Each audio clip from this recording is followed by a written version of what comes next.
कि आज भी वो बारिश का समय होता है तो गांव में ऐसे भी आज भी आधे पैर कीचड़ में ही जाते हैं। हम सोचते थे कि काश हमारे पास हम भी स्कूल बैग टांग के जाएं, वो थैला गांव के थैले में 4 पुस्तक भर के और हम लेके जाते थे सर स्कूल के लिए। लेबर ग्रुप समझता है अरे यार ये तो पुताई करने वाला व्यक्ति है, ये तो एक पेंट करने वाला नॉर्मली व्यक्ति है। हम अपने आप को कोसते थे कि हमने कौन सा ऐसा कर्म करा जिसके कारण आज हम इस कंडीशन में इतने गरीबी में हैं। गरीब घर में पैदा होना यह अभिशाप नहीं है, गरीब होके जीवन जीना यह अभिशाप है। जिंदगी को देखे नए नजरिए से, जुड़िए जोश स्पीकर के साथ कॉल पे। नमस्कार, मेरा नाम रवि कुमार है। मैं बिहार से बिलोंग करता हूँ। मैं आपके समक्ष बिहार के बारे में और बिहार के लोगों के जीवन यापन के बारे में बताने के लिए मैं आया हूँ। मेरा जन्म बिहार के एक छोटे से गांव में, मथवलिया गांव में हुआ था, जहाँ पे एक बहुत ही गरीब परिवार में मेरा जन्म हुआ। उस परिवार में मैं, मेरे पिताजी और मेरे 2 भाई और 2 बहन। गरीबी इतनी थी कि जन्म लेने के लिए भी मामा का घर का आश्रय करना पड़ा।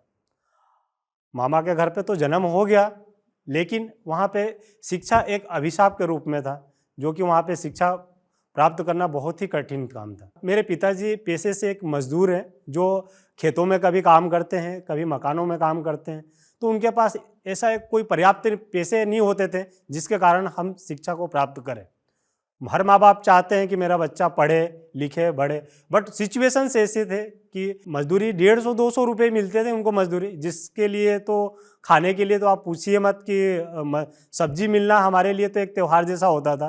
कभी नमक के साथ रोटी खाते थे तो कभी चावल में पानी डाल के हम चावल को खाते थे। सब्जी के लिए तो हम रोते थे, जिसमें माँ हमको चांटे लगाती थी, बोले बेटा आज पैसे नहीं है जिसके कारण आज सब्जी नहीं है। बस आप यहाँ से सोच सकते हैं कि हमारे लिए पढ़ाई लिखाई करना कितना ही मतलब एक सपनों का साकार करने जैसा काम। 200 रुपये कमाना, 150 रुपये कमाना, ये परिवार को 4-6 लोग का परिवार चलाने से, इससे ऊपर पाना बहुत कठिन काम है। इस गरीबी से निकलने के लिए एक ही हथियार है, आपको शिक्षित होना कंपलसरी है। ये चीज़ें मेरे को समझ में आ गई थी, जिसके कारण मैं अपने मामा के घर के यहाँ रुक करा। वहाँ पे भी देखा तो मामा के भी सिचुएशन उतने अच्छे नहीं थे जितना होना चाहिए। उनके परिवार में भी ऑलरेडी 8 से 9 लोग रहते, मेरे को लेके 10 लोग हो गए वहाँ। उनकी भी एक मिडिल परिवार से मूर्ति बनाना, नाना जी के एक छोटे सा शॉप गया। वहाँ पे एक जुनून था कि इस गरीबी से निकलने के लिए, उभरने के लिए हमको शिक्षित होना पड़ेगा, यही कंपलसरी है। उनने मेरे को काफ़ी सपोर्ट करा, उनने मेरा एडमिशन कराया जो प्राइमरी गांव के जो स्कूल आप समझते सरकारी स्कूल में, वहाँ पे मैंने जहाँ तक होश संभाला क्लास 3री क्लास से लेके मैंने बीकॉम ग्रेजुएशन करा। बट इसके बीच में जो मेरा जो लाइफ रहा, काम करना, पढ़ाई के साथ साथ काम करना, उनके साथ मूर्तियाँ बनाना, कभी कभी किराने का सामान लाना, कभी मार्केटिंग करना, लोग को देखने के बाद इतना स्ट्रगल फील होता था कि शिक्षा भी प्राप्त करना इतना आसान काम नहीं है जितना हम सोचते हैं। कई लोग को देखते थे हम, जब स्कूल में बच्चे पढ़ने के लिए जाते थे तो हमारे मन में भी आशाएं होती थी। हम अपने आप को कोसते थे कि हमने कौन सा ऐसा कर्म करा जिसके कारण आज हम इस कंडीशन में इतने गरीबी में हैं। हम लोग को साइकिल पे देखते थे तो सोचते थे कि काश हमारे पास साइकिल है। हम सोचते थे कि काश हमारे पास हम भी स्कूल बैग टांग के जाएं, वो थैला गाँव के थैले में 4 पुस्तक भर के और हम लेके जाते थे सर स्कूल के लिए। उस सिचुएशंस में घर परिवार के तो लोग सोचते ही है कि हमारा लड़का पढ़े आगे बढ़े। ऐसे करते करते हमारा धीरे धीरे कारवां आगे बढ़ा। सिचुएशंस को देखते हुए मैंने सोचा कि अब मेरे को कुछ नौकरी करनी चाहिए। उसके लिए मैंने एयरफोर्स का रास्ता चुना, जो मेरे को एक जीवन में सबके लिए एक होता है कि मेरे को इस फील्ड में जाना है। तो मेरे को डिफेंस का था। जैसे मेरी 12वीं कंप्लीट हुई, 12वीं कंप्लीट होने के बाद मैंने एयरफोर्स का फॉर्म भरा, जो गाँव में जैसे ग्रुप में बैठ के पढ़ना होता है। इतने पैसे नहीं होते थे, जैसे मैंने आपको बताया कि कहाँ पिताजी 150-200 रुपये कमाते थे, उतने फीस नहीं होते थे कि कोचिंग पढ़ें या कोई ट्यूशन पढ़े या उसके माध्यम से कुछ क्लास करे, उसकी तैयारी करे। जो बुक्स मिला 10-20 रुपये लेके या किसी से लेके या कुछ मामा जी से लेके हमने उसको पढ़ा। पढ़ने के बाद हमने एग्ज़ाम दिए, फिर उसके बाद मैंने रिटेन दिया। रिटेन होने के बाद जैसे घर वाले को पता चला तो उनके अंदर एक उम्मीद की किरण जगी। उनको ऐसा लगा कि नहीं, अब लग रहा है कि मेरा लड़का कुछ अब करेगा, नौकरी हो जाएगी। उसके बाद थोड़ा सा कॉन्फिडेंस लेवल मेरा भी बढ़ गया था। तो मैंने सोचा था कि चलो ठीक है, रिटेन निकालना मतलब एज अ 50% नौकरी पाने जैसा समझने का काम हो। उसके बाद फिर मेरा इंटरव्यू हुआ, मेडिकल्स हुए, ये सब मैंने क्वालिफाई करा। क्वालिफाई होने के बाद एक मेरिट लिस्ट होता है, जो मेरिट लिस्ट कुछ समय के बाद आते हैं, 2-4 महीने के बाद। एक कॉन्फिडेंस लेवल थोड़ा हाई हो गया था, जैसे कि गांव में होता है, सबके अंदर होता है। ऐसा लगता है कि नहीं यार, आपके आप तो हो गया। हम थोड़ा सा खुशी मनाने लगे थे, अपने सपने सोच देखने लगे थे कि नहीं अब ऐसा होगा, मकान होएगा, पक्का मकान होगा, शादियाँ अच्छी होएगी, सब कुछ गरीबी दूर होएगी। बट कहते हैं ना सर, वक्त का मार एक ऐसा मार होता है कि जिससे झेलना बहुत कठिन काम होता है। कुछ समय के बाद जैसे ही समय पूरा हुआ तो पता चला कि उसमें मेरा नाम नहीं आया उस मेरिट लिस्ट में, जिसके कारण मैं और मेरे साथ पूरा परिवार टूट गया सर। और वहाँ से हम बिल्कुल ही मतलब एक ऐसी स्थिति हो गई थी कि अब क्या करें, ऐसा लगता था कि अपने जीवन को ख़त्म कर लें, यहाँ से कोई जीवन का कोई सोर्स ही नहीं दिख रहा था। हताश हो गए थे, बिल्कुल बेतहाश हो गए। फिर एक मेरे मित्र के कहने के बाद उनने बोला कि आप हैदराबाद आओ, आपकी तो पढ़ाई अच्छी है, यहाँ पे भी देखो, ऐसा नहीं होता कि कोई एक सरकारी नौकरी ही आपके लिए बेस्ट है, आप यहाँ। वहाँ गया सर, इंटरव्यू दिया, सिलेक्शन हो गया मेरा। Rajiv Gandhi international airport, Air India में सन 2015 की बात है सर। जैसे वहाँ पे सिलेक्शन हुआ, सैलरी आई, 1 महीने काम करा वहाँ पे, 5,500 से 6,000 के रूप में सैलरी है। उसमें रूम रेंट देना, किराया, खाना खाना, उससे ऑफिस जाना।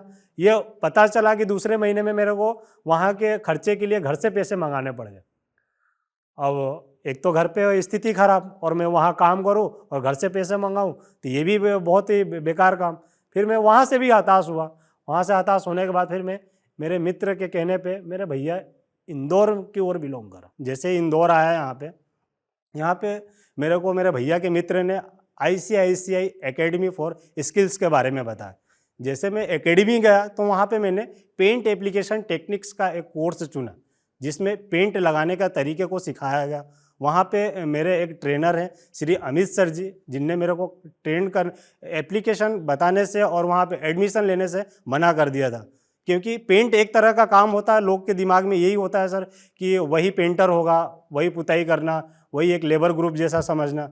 तो वो बोलते थे कि आप ग्रेजुएट हो, आप कुछ अच्छा प्रोफेशनली काम करो, आप कुछ अच्छे प्रोफेशनली कोर्स करो। मैंने बोला सर नहीं, मैं पेंट एप्लीकेशन का ही कोर्स करूँगा। तो उनने बहुत उनसे मशक्क़त करना पड़ा, काफ़ी रिक्वेस्ट करी, जब जाके उनने मेरा उसमें एडमिशन लिया। एडमिशन करने के बाद मैंने पढ़ाई शुरू करा और ट्रेनिंग के पीरियड मेरे को बहुत सारी डिफ़िकल्ट आए सर, जिसमें जैसे हम 7 बजे ट्रेनिंग के लिए कॉन्ट्रैक्टर के पास जाते थे, उसमें सुबह 7 बजे एकेडमी छोड़ना पड़ता था सर। उसमें वहाँ से जैसे ही एकेडमी से जाते थे, 6 लोगों का ग्रुप होता था।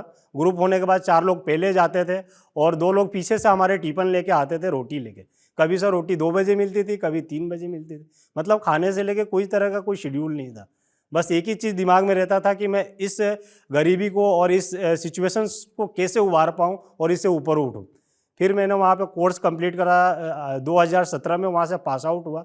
पास आउट होने के बाद मैंने एज ए कॉन्ट्रैक्टर के रूप में कॉन्ट्रैक्टर के पास वर्क करा, जिसमें 6 महीने के बाद मैंने खुद की साइड करी सर उसमें। जब मैं 2017 में एकेडमी से पास आउट हुआ तो मैं सिविल पेंटिंग कॉन्ट्रैक्टर का कोर्स करा था, तो मैं पेंटिंग का काम ढूंढा हुआ, जिसमें civil painting, waterproofing, putty work, paint इत्यादि इस तरह के उसमें काम होते हैं, जिसके लिए हमने काम शुरू करा। जब फर्स्ट टाइम हमने पुट्टी भरा था तो सर आप मानेंगे नहीं, हमारे हाथ में पूरे टाँचे आ गए थे, हाथ पूरे खून हो गए थे। उस दिन अहमियत लग रही थी कि काम क्या होता है, उस काम को, उस वैल्यू को समझते। इस हाथ से रोटी और दाल चावल नहीं खा पाते थे, इतने जलन होते थे सर। उसके बाद फिर धीरे धीरे हमने काम शुरू करा। शुरू करते करते एक एक्सपीरियंस हुआ। एक्सपीरियंस के अंतर्गत हमने उस काम को 3 महीने में पूरे करे, जिसमें काफ़ी डिफिकल्ट हो, झूले से काम करना, मचान लगा के काम करना, लेबर के साथ उनके पूरे सेफ्टी का ध्यान रखते हुए पूरे काम को करा, जिसमें वो काम करने से एक कॉन्फिडेंस आया।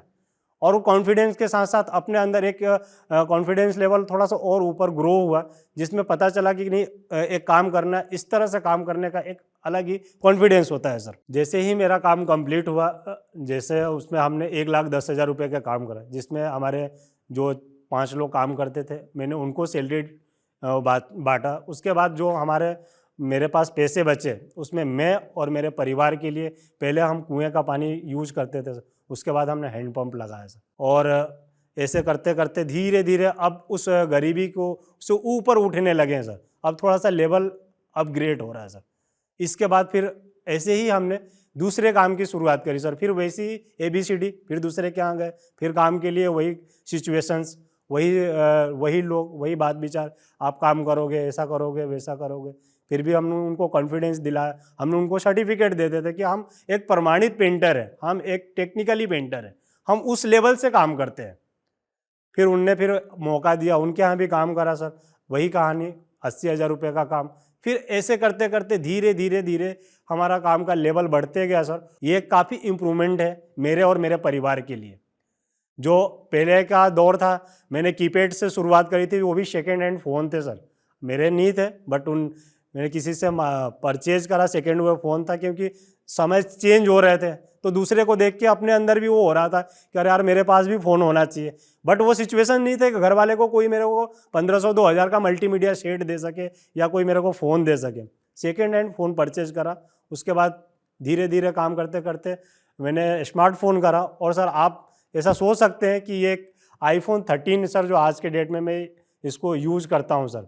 कहाँ एक सर गरीबी रूप से पैदा होने वाला इंसान, बिहार के छोटे से गांव से, और आज सर आईफोन, ये मेरे लिए बहुत बड़ी बात है सर, और बहुत बड़ी अपॉर्चुनिटी। ये जो भी हमारे लाइफ में अभी तक का अचीवमेंट है, जो इम्प्रूवमेंट है, ये सब एक मेरे मेहनत का है, जिससे मैं, ये कोई ऐसा एक वरदान नहीं होता कि कोई ऐसा कोई गॉड बोले आके कि आप उठो, आपके लिए चमत्कार है, आप ऐसा करो, आप ऐसा हो जाओ। इसके लिए मैंने काफ़ी मशक्क़त करी। वो दिन देखें, वो दिन ऐसे दिन होते हैं कि आज भी वो बारिश का समय होता है तो गांव में ऐसे भी आज भी आधे पैर कीचड़ में ही जाते हैं।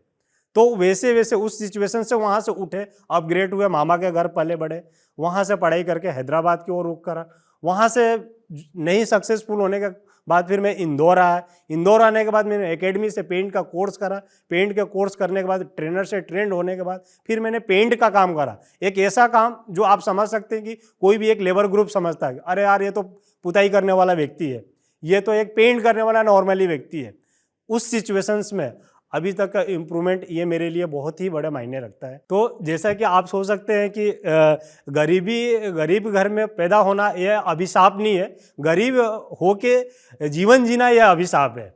ये चीज़ें बहुत बड़ी चीज़ होती है कि इसके लिए खुद को इम्प्रूवमेंट होना होता है। ऐसा नहीं कि कोई आपको एकदम से कोई आके घड़ा दे देगा या कोई आपके लिए चमत्कार कर देगा, ये पॉसिबल नहीं है। आज हम जितने भी सक्सेसफुल लोग को देखते हैं, एज 70% ऐसे लोग हैं जो बिल्कुल जीरो से और जीरो ऊपर से उठे हुए लोग हैं। मैं तो जीरो नहीं, तो मैं तो माइनस से बोलता हूँ कि मैं माइनस से उठा हुआ इंसान हूँ सर। इसके लिए मैं जोश टॉक को हृदय रूप से धन्यवाद देता हूं कि जो मैंने को एक अपॉर्चुनिटी दिया कि ताकि मैं अपने इस माइनस से लेके इस प्लस लेवल तक के जीवन को आपके समक्ष मैंने इस बात को रखा, ताकि आप, हमारे जैसे बहुत सारे लोग हैं जो अभी भी अपने लाइफ को शुरू नहीं करा है, वो सोचते हैं कि ऐसा हो जाएगा, वैसा हो जाएगा, बट ये पॉसिबल नहीं है। जब तक आप जागोगे नहीं तब तक सवेरा नहीं होने वाला है। मतलब मेरे कहने का मतलब साफ है कि आपके हाथ में ही आपकी तकदीर है। कोई ऐसा चमत्कार नहीं होने वाला है, या कोई ऐसा कुंडली नहीं है, कोई ऐसा कोई बाबा का मंत्र नहीं, कोई फूंक दे तो आप चमत्कार करके आप ऐसा करोड़पति बन जाओगे। आपको खुद को करना पड़ेगा। हेलो एवरीवन, मैं हूँ रवि कुमार। जोश टॉक के माध्यम से आपको एक छोटा सा संदेश देना चाहता हूँ कि अगर आप अपने जीवन में आगे बढ़ना चाहते हैं या उन सफलता की ऊंचाई को छूना चाहते हैं तो मिलिए मेरे साथ एक कॉल पर, और नीचे दिए हुए लिंक को क्लिक करें, जोश PB ऐप को डाउनलोड करें। Thank you so much.